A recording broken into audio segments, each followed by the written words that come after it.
Hey guys, welcome to Creating a Buzzworthy Business Podcast. I am your host, Dominique Taylor. I've been perfecting the customer experience for years now to only realize that too many businesses skip this imperative step. While customers bring our company the money, too many businesses still overlook the importance of providing a luxury customer service experience. Brands we know like Chick-fil-A, Amazon, Disney, and many more all have one simple thing in common. They have mastered the customer service experience. As businesses, we must go from making sure our customers are happy and right to making sure they come back and refer others over and over.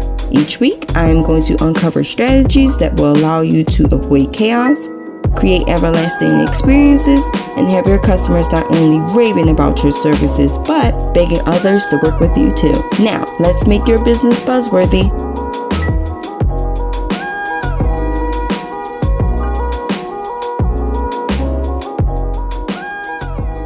Hey, we're back with another episode of Creating a Buzzworthy Business Podcast, and today we are discussing all things productivity and planning. To my right, I have a good friend here, Coya, who is a productivity expert who helps moms get shit done. Absolutely. Hey, friend. Hey, how are you? I'm Good. so happy to be here. Thank you for being here. Thank you for having I wanted me. to have a candid conversation with you about moms, planning, productivity. You and I both are mothers. Yes. And we know that is the hat that comes before all hats. Absolutely. And let's just jump right into it. So first, let's give the watchers a little bit of background about who you are, how you even got to this point. Give us a little timeline. Okay, so as Dominique said, my name is Coya. I have been in the productivity, quote unquote, lane for maybe about 3 years now. But prior to that, I had a boutique about 5 years ago. And also with having the boutique, I moved to LA. I had my 2 young kids there. We had no help. My husband was there as well. But outside of that, there was not a lot of help. My husband was traveling a lot. And so for me to be productive, I had to be really serious about things that I did on a daily basis. And I was also really, really fighting during that time to become this woman that I wanted to be. I was just okay, you got to get your shit together. Right. Can I curse on this podcast? You absolutely can. Okay, all right, good, because I like to curse. Yeah. So I was you have to get it together. And so I was on that journey where I was just okay, gotta get it together. You out here in LA, it's just, it's just y'all. You got to figure it out. There's no excuses. I don't give a fuck if you can't. If you don't have nobody to get the kids, whatever, you have to figure it out. Yes. So during that time, and I will say that I've low-key always been really good with planning, right? So I've always been good with writing stuff down. Even back when and I don't know where you're from, they gave you agendas in middle school and high school. So I used to, that was my favorite time of the year. So get a new agenda and write out your little plans. Yeah, for free, right? And write out when you're supposed to be doing this and doing that. But I always struggle with executing. Right? So the planning part was kind of always in me. All right, I know how to plan. I love it. This is so fun. I'm gonna have my markers out, all the different colors. Yeah, but I never was really good at executing. So when I moved to LA, I had my boutique and I was determined to really get it. It was already doing good, but I wanted it to do better. And then it started doing better. And then as it started to grow, I started realizing that I really enjoyed the back end part of running the boutique over the showing up and putting the clothes on. It's just all the things. So when we moved back home, I decided I was going to close the boutique and just put that part of my life behind me and move forward and really start helping other women execute goals that they have in their business. Right. So that's even how I met you. Because I was the first thing I'm going to do is go to this event that I went to. And then I met you there. Yes. And then from there, I was just okay, now what? What am I supposed to do now? Gotta execute. Yeah, now I gotta execute because that was a good plan. You did that, but now what? So when the pandemic hit, people started coming to me oh, how do I do this? This happened, now how do I do this? And I started helping people and they started saying stuff and they started telling people. And I kind of just got pulled into, having a whole business around this. But even outside of that, I've always shown people how I manage my kids' busy schedules and like how I'm cooking, and I was always really good at showing like my day-to-day processes, and I think that's what like got women really intrigued. Like, wait, you're busy, like you're super busy, and we are super, super busy, and it's like, how do you keep up with all of these things? So really, I mean, now I'm moving into a space where I am showing other women, like busy moms, like, okay, you can do this. This is hard. It's not easy. I promise you, it is not easy at all. But you can live a quote unquote balanced lifestyle. And I mean, sometimes balance looks different depending on which season you're in. And I think that's very important to know too. Like for me right now, I'm in this extremely busy season of my life, of my business, fourth quarter. And my business pulls on me a lot. So I'm not going to be the best mom or, like having dinner on the table at 5 o'clock. Like it just doesn't look like that for me. But I think because I'm like really, really clear on like the things that are important to me, whether it's like my family, my work life, my personal life, which I think a lot of moms forget about that part. Ooh, we gonna get to that. Right. So I always circle back. So no matter if another part of my life gets busy at a time, that's fine. I'm in that season, but I always know. Extremely amazing, everything that you share. My question to you would be, first off, because I think this episode will be geared towards a lot of moms, right? So when they look at you, you're like the superhero, because that's, or the shero, because that's how I see. I'm like, I'm a mom, my 2-year-old is controlling my entire life. So my first question would be for moms out there, even before you got to a space of balancing it all, what did it take for you to, like, emotionally to arrive there? Because we deal with things like mom guilt, relationship guilt. Like you said, you can't show up 100% in all these areas. So talk to me a little bit about like what work you had to do to even arrive to confidently be like, you know what, I'm planning all this shit out. I'm not going to apologize for, being in all these spaces. So I will say that in the beginning, it did not come easy, right? Because I was like, super mom, like I mean after school activities, arts and crafts and things on the weekend and pumpkin patches and just like every single thing that was lit for kids to do. I was making sure that we were doing it. We were just having the most fun ever.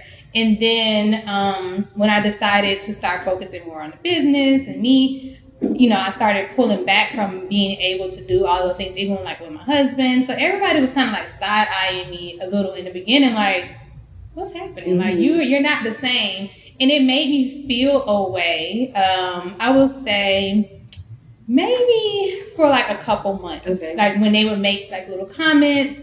But I think what I had to do is really just kind of like, I pray a lot for one. So I'll wake up in the morning and I'll just say a prayer. I'll write out my intentions. And I'm like, I know I'm a bomb ass mom. Right. Like regardless of, I may have fallen back a little bit, but the problem is, what I realized, the problem was I was too good of a damn mom to these kids. And I think a lot of moms are too good of moms, so that these kids expect you to do all of these things, and it's not fair. It's not fair to us, but it's our fault because we've like overcompensated for some odd reason. I don't know where that came from. And it's just like, it's not fair. It's not fair to us. It's not fair to the kids because I don't want them growing up. I read an article and I wish I could remember where it's from, but it said parents need to stop making kids feel like they are the center of their world. And it's because that's a trigger for me. I know, because it's like, if I miss this game because I have to work, I miss the game because I have to work. I'm at all the other games. Get over it. You you are not the center of my world. I am. And so that's really how I talk to my kids these days. I'm like, fuck that. We went to Six Flags last weekend. You had your friends over at my house. Like, I'm not going to be here Halloween. I'm going on vacation. And I know we do family costumes every year, but not this year. So, but it was hard. It was hard at the beginning. I can't even say like, oh, I just was like, forget it. This is what it is. It used to hurt my feelings. Like in the beginning, like, dang, I guess I did. But now I make sure I balance it where I'm like, okay, this month we're going to do these things. I know I want to take them here and I want to do this. And that's enough. Yeah. Like, that is enough. These kids have way too much. Everybody. Like, I'm over them. Yeah, I love it. I love the raw honesty of it, because we're getting in a space now where social media is just talking about what the mom truly is feeling. You know, you got the hashtag fuck them kids. Yeah. You know, all of those things happening. But when women used to, like, because I unapologetically spoke my truth. Like, even before my son was born, I knew what type of mom I was going to be. Same. It changed slightly. But I didn't want to have, like, I didn't want to lose myself. Right. Now, I would probably say I was the same way. a little bit, but in the back of my mind, like, that fuck them kids exists because it's like, I need a break, or I just want to eat my food by myself, like those types of things. I remember having a toddler. That was the worst. I mean, that's what I was like, I cannot. People are like, you want to do it again? I'm like, hell no. Your food always being cold. Like, you were washing dishes and your son was right under your feet on it. Like, I do not miss those days. And what I want to tell you is, it gets better. Thank you. I appreciate it. It gets easier. Yeah. Like, when they get older, like, my kids are 8 and 10 now. And I don't even see them sometimes. Like, I'm in my room and they're in their rooms. And, like, as long as I supply food, pizza, order, whatever. It's good. Yeah. It gets better, friend. Thank you. I appreciate it. But no, let's talk about let's transition a little bit more to more of the business. Okay. So we have this bomb idea of productivity, planning. You got these women coming to you, they're watching you, plan your life, busy mom. What was the first thing you kind of did to create this business of yours? You know, going from a boutique owner, I'm sure that industry is a little bit different. Right. What tools or what journey did you go on to just create what it is now? It's crazy because it's actually just now starting to happen this year. I think initially when I first came up, the name of my boutique was Her Closet. And Her Closet came around when I was like splitting with a partner. I wanted to do my own thing. It was kind of like a messy split up. Or a separation, and then I was sitting at work. This was, I was working a corporate job so long ago. And I wrote down, I was just annoyed. I was annoyed with myself. I was annoyed with her. I was just annoyed with everybody. And I wrote down her on my little notepad. And I was like, okay, like this woman that I want to be is her. And so I was like, okay, well, if I want to do a boutique, then I should just make it Her Closet and have it cater to how I want the woman that I want to be to dress. Right? So that started because I've always been a fashion girl. So boom, we do the fashion thing. It does well. Like, I kept it very catered to like this specific woman. Like, I wasn't doing all of like, you know, the other things. I'll just say that. But it was very conservative, but it was fly. It was, for like the fly cool mom, not necessarily, you know, anyway. So fast forward, we go into, so during this time is also when I'm starting to do the work for myself. Okay. Right. So I'm like, okay, I want to be this woman. So I'm reading, I'm journaling. I am every single morning. I'm fueling myself and like starting to create boundaries with people, learning how to say no, and like all of these things that are so important to make sure that you are able to get shit done on a daily basis. Right. I'm starting to do these things and I'm growing and I'm sharing my process. Like, when I lived in LA, I didn't know you then. So, but when I lived in LA, I showed like the process. Like, I would be reading every morning, kind of similar to how I do now, but I had way more time on my hands. So I showed way more. And then that evolved into, I think, I know, when I was in LA, I said, you know what, I want to create a journal. I was like, because I'm doing this and it's really working for me. Yeah, so I created the journal. I didn't even think like, oh, people really want this, but I put the journal out and it did really, really well. And I was like, oh, so I guess people really do care about this stuff. Because at the time, people were like, they don't really want to see your kids. Like, they want to see you. You fly, like, get dressed. Like, stop posting your kids so much. Like, people were telling me that. And I was like, damn, really? All right.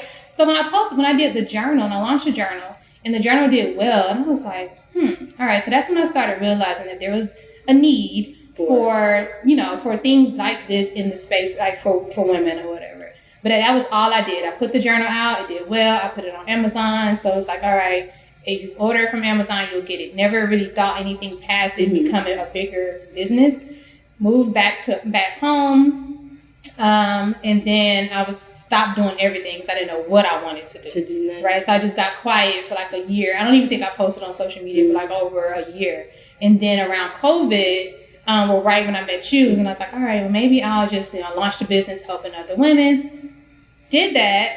And that's going really, really well. But at the same time, I started sending emails out to my email subscribers. And it kind of just like, it would be something I went through that week and just like what I learned from it, or like quick productivity hacks, or, habits, ways of creating new habits and setting boundaries. And the response was crazy. Yeah. Like there's a response I would get even when I wasn't sending an email. People were like, sorry, did you stop sending your emails, or did I get off the list or something?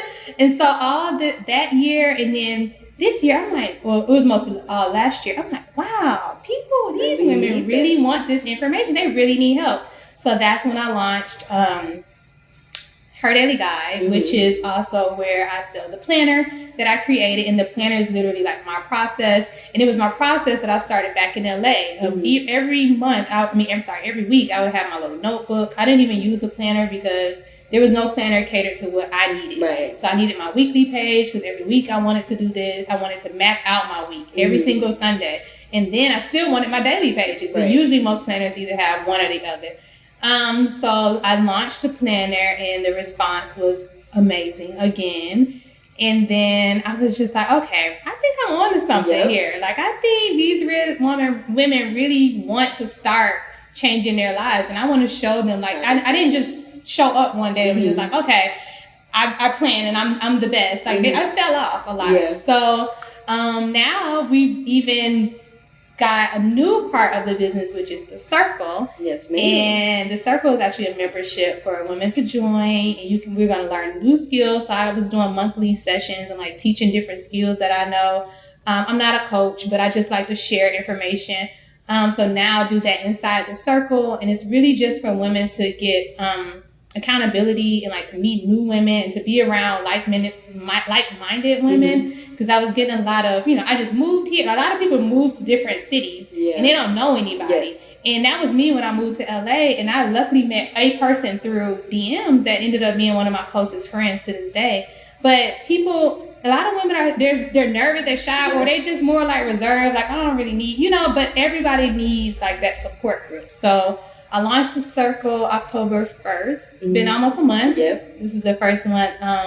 And again, the response is so good. So I'm excited to just like keep growing it. Yeah. The new planner is coming for 2022. You forgot the merch. Oh yeah, there's merch. Yeah, there's the sweatshirts, which I don't have them out, and I keep battling with back and forth. Like people was like, are you bringing out the sweatshirts this season? But oh my God, the cost, the business of it, right? So it's like the supply, like the cost is much higher now, and I don't want to cut down on the quality just to have it out. I'm like, dang, that's a headache. Like, do I really care to deal with that? It's just so many things. Right. Like, it's one of the parts of business that you have to be like, all right, is it worth it? Does it make sense to really push this when I have this coming and this going on? So I don't think I'm going to bring the sweatshirts back this season. I know. I'm sorry. I think I just made this decision last night, actually, because it just doesn't make sense business-wise right now.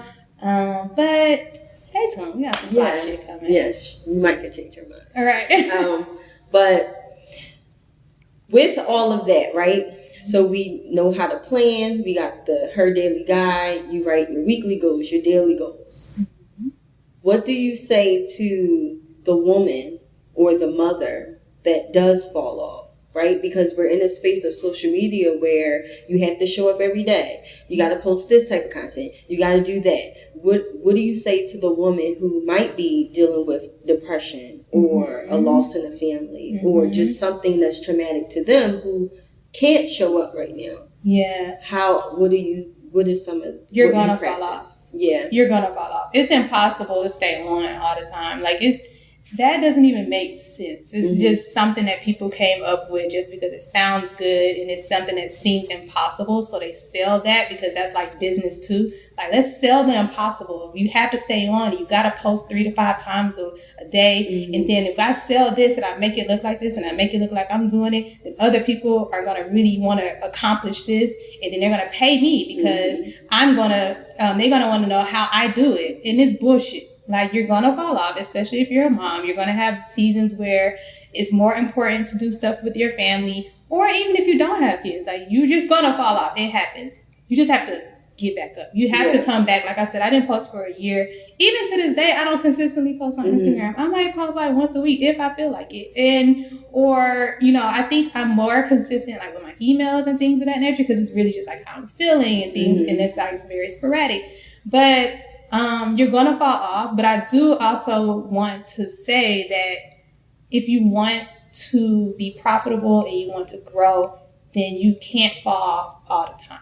Like, there's times where if it's not just something crazy, you have to push through. Right. Like, there are times where you need to push through. And I feel like if it's something, if you're like stressed out and if it's something health-wise, okay, yeah, take some time off or whatever. But outside of that, try to push through. If you get to a point where you're like hitting a wall, then take some time off. But you have to try to push through at the same time. So it's kind of hard, like, deciphering, like, okay, is this a time that I take some time off? But what I will say is pray about it. I feel like every time I'm like, all right, God, do I need to just stop doing this? Like, is this not really my lane? Like, maybe I'm tripping. God sends something that shows me literally, like, within hours or a day, and it confirms, like, oh, all right, cool. Yeah, let me get back to work. Yeah, that's awesome. That's super, super awesome. So what do you say to a woman who is potentially into productivity, like you, planning? She could be a mom, just a single woman, no kids. How do they, if they don't necessarily have the tools that you have to offer, what are some things, maybe 1 or 2 things that they could do to start their days, to get in a rhythm of being productive? One would be write down. It's really 2 things. Okay. One, at the beginning of every day, write down what you need to do. Review what you need to do for the day, which means you would have had to write it the day before. But review what you need to do. And like, it's an overview. So even if you have kids or whatever, and even put dinner in it. The things that get on your nerves, put those things in your to-do list. So you don't have to think about it, right? So you subconsciously have things you have to do, but you can forget them. Yeah, too, exactly. If it's not written down. Yep. So just write those things down, and then every single night at around, well, for me, my alarm goes off on my phone at 8:30, and it tells me to recap my day. So at that point, I look back at what I was supposed to do, and I'm like, okay, you did this, you didn't do this. Why didn't you do this? Is it something that really needs to be done? Or, was it something that you was just trying to do the most and put on your to-do list? If it wasn't, I don't bother to put it on the next day or whatever. If it was something that really needs to get done, then I put it at the top of the to-do list for the next day. And so I just repeat that same cycle. It's like morning and night, I'm looking at what I needed to do. At night, I'm planning what I have to do for tomorrow. And then in the morning, because I like to wake up with a plan. I like to wake up and I already know what I got to do. Because when I wake up and I have to actually think about what I need to do, it takes too much time. I like to wake up and get going. Yeah, so those 2 things, plan it at night, review it in the morning. Awesome. I love that. So last question. Be planning, be productive. The one thing that the average woman might forget is carving in date nights, self-care. Explain to the woman watching, where do you carve that in at? How do you carve it in? How do you make that a priority? I think it all goes back to like the beginning. Before you can do any of this, you have to be very, very clear on who you want to be and the kind of person you want to show up as on a daily basis. Like, what's important to you. So it's like, years ago when I started on this journey, I wrote down like the things that are important to me as far as being a mom, the things that are important to me as far as being a wife, the things that are important to me as far as just me, myself. Like, I like alone time. Okay. Like, I will get the fuck on these kids. And I'm like, once a year, I'm like, I'm gone. See y'all. So like alone time.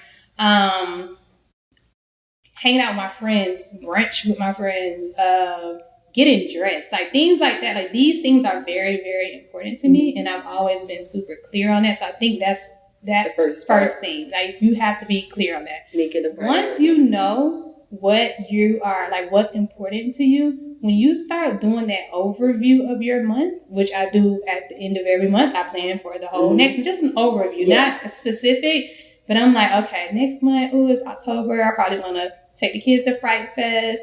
I want to do brunch with my friends. So I kind of do it in an overview way, so where I'm making sure all of the things that are important are in my month somehow, so that by the end of the month, I've done all the things that make me happy, or all the things that make me feel good. And even outside of like my extremely busy schedule, I've done these things. And I think it just helps with that balance of like the emotional part. Because it's like, okay, like this week has been crazy for me as far as clients.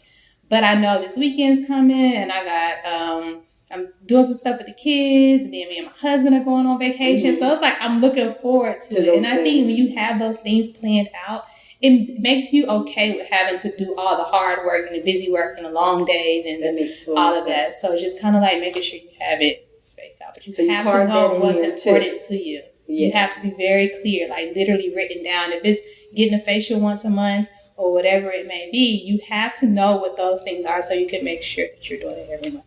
Awesome. Sounds good. All right. So, does it sound attainable? Not to me. Not yet. I have to admit that I am the mom that absolutely need these services because I make my child a priority. I think you mentioned something extremely important when you moved to LA, how you didn't have help. That's me right now. You know, I recently moved to Atlanta. It's just me and my child trying to be trusting enough to find a babysitter so I can go and get a facial once a month. Like, it's that heavy mom guilt. But it's also at the same time of you also saying you work remotely and your kid is in school till like 4 or 5. So technically, during the day, you can make those appointments to do what you need to be done. Because that's what I did in LA. I didn't, in the evenings, I was always with my kids. So everything that I wanted to do, I did it during the day. Yes, it is attainable. Well, she got me. So, but I love to hear the excuse. That's what I'm like, I be like, give it to me. Give it to me because I'm going to circle back. I absolutely can be at work and do a lot of things at the same time. So I do appreciate that reminder. I will hold myself accountable. Nice. But I thank you for being here. Thank you for having me. This was amazing. And let the people know again where they can find you, where they can. I gotta get consistent like the that's good. So let me see. So my Instagram is XOCoyas, XOCOYA. My website is herdailyguide.com, and it'll probably be best for you to go to one of those to get to the circle if you want to sign up for the membership, because the circle is actually spelled CI parenthesis HER close parenthesis CLE. So it's still the play on her inside the circle. Oh, that was amazing. Well, thank you so much. Anytime. Bye.